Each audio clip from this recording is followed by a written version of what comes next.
Hello. So, I'm not sitting still. That's kind of a Dutch thing to say, actually. It's not. Well, it is a Dutch saying, I guess. So what we're looking at here is I'm showing you contraptions that did not work. So don't expect anything incredible, because, well, they didn't work. But since I tried, you don't have to. So you see this grayish iron thingy here.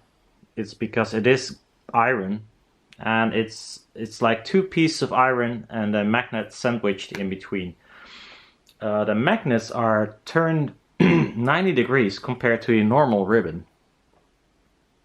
Yeah, it is actually because someone said, how about the apogee double ribbon mid-range, which I was saying, like, or I was thinking about, what the fuck? You cannot have a double ribbon in a normal ribbon setup like that one.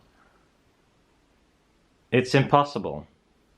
And the reason, well, you could, but then you have to feed it down and feed the second ribbon once more from the bottom. And in this case, this contraption here could have a double ribbon. Actually, it has a double ribbon. So it has a ribbon in the front. And, well, there's one thing about these magnets are sitting like this, and the thing fronting me is, for instance, north-south. On the back side, it's the other way around. So that means that if you had a ribbon with the same direction of current, it would move in the opposite direction. But in this case, because we fold the ribbon down, and then actually we feed it back down again, it's not in the opposite direction because we change the current in the ribbon downwards instead of upwards, and it moves in, well, in sync. So actually I made this contraption for two ribbons. I tested it first with one, and then I thought, well, yeah, fuck it. No use for me. There is one nice thing about doing it like this way is you can see the ribbon is quite, it's almost level with the metal compared to the ribbon, normal ribbon driver. Hard to see, but there's quite some room here before I reach the ribbon itself. So this is the magnet configuration is more like a planar magnetic, and it creates a field between these magnets, like in front of it and slightly inwards. I added metal, and that means all the field of the magnets go through the metal and then from metal piece to metal piece. So that's why the ribbon is sitting in the middle of the two metal pieces here. Might be clearer if I remove this tape, if I can.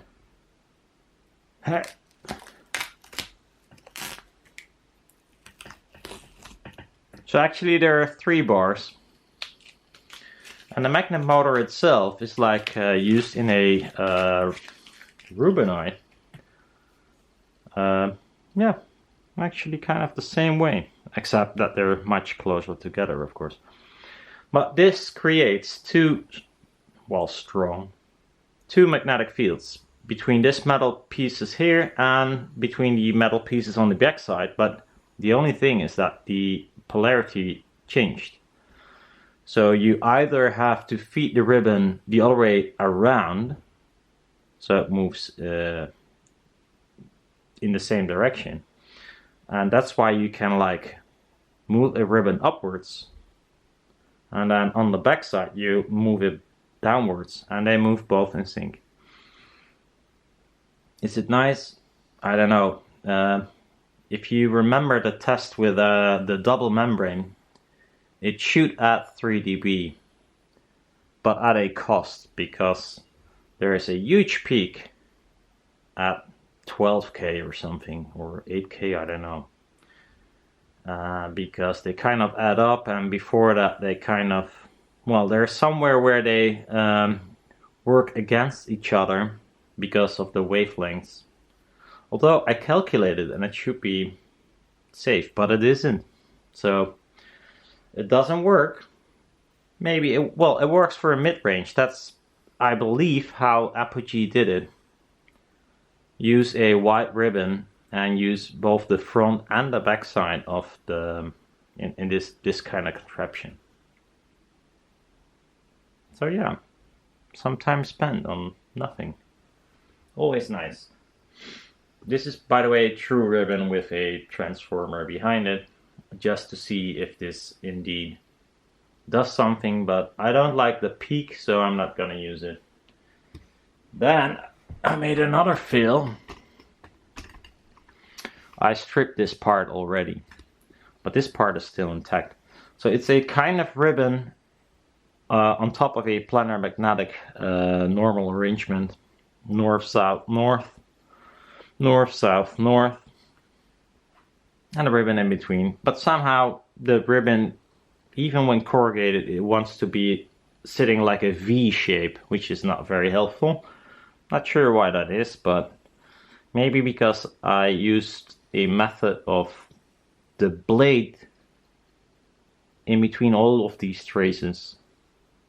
That is the separation between the traces, which might be not ideal. Anyhow, doesn't work. Idea here in the middle would be here a true ribbon with a transformer. That works. Nothing special, it works. It's not very efficient, but efficiently enough to combine with these, but it just doesn't work. Before this, I made two normal planar magnetics here, and a ribbon in the middle, and that works as well, but also nothing to write home about. So probably gonna throw it in the bin. Remove the magnets first, of course, and then throw it in the bin. Did I have anything more I screwed up, or at least tested that didn't work? Well, yeah. This contraption here, it's I wanted to try rounded sides. So these are like gutters for like, I don't know, roofs. And here there is a ribbon. It's the double magnet arrangement, just like the bigger one. And it's, well, it was sitting in between here.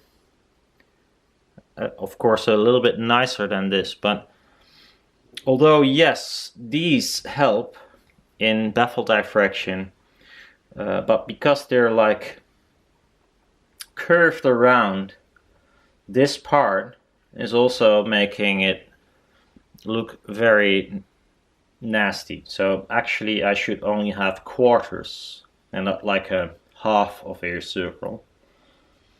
But yeah, so another fail. Then I played with I'm just trying to see what I can do with these ferrite magnets, because I bought quite a lot. Might not be the best choice, depending on what you want to make, but I tried one of these AMTs from Bernd in a weak magnetic field. I mean, I know he supplied quite a lot of neodymium magnets, quite beefy magnets, and I know that functions well, but this is quite a lot of work. But I just wanted to see how much output I could get with weaker magnets, and it's not enough. So that tells me that it's not useful to, for me at least, to make AMT kind of membranes for these kind of magnets. Mostly because his membranes are like stunning, and it's hard to replicate, and even then they don't perform as I wished they would. You know, I usually try to do something that the materials I have are not capable of. That's at least I got this feeling. Then a friend of mine gave me these because he didn't want to fuck around with them. Those are the Dayton RS something something, the full range drivers, I believe. Some acid from a battery splutched over it, but who cares? I mean, they still function. Not sure what to do with them right now. If this is the needle build, so I'm not sure if I want to make, look into it and make it functional needles. But the way it is constructed, they need a vinyl.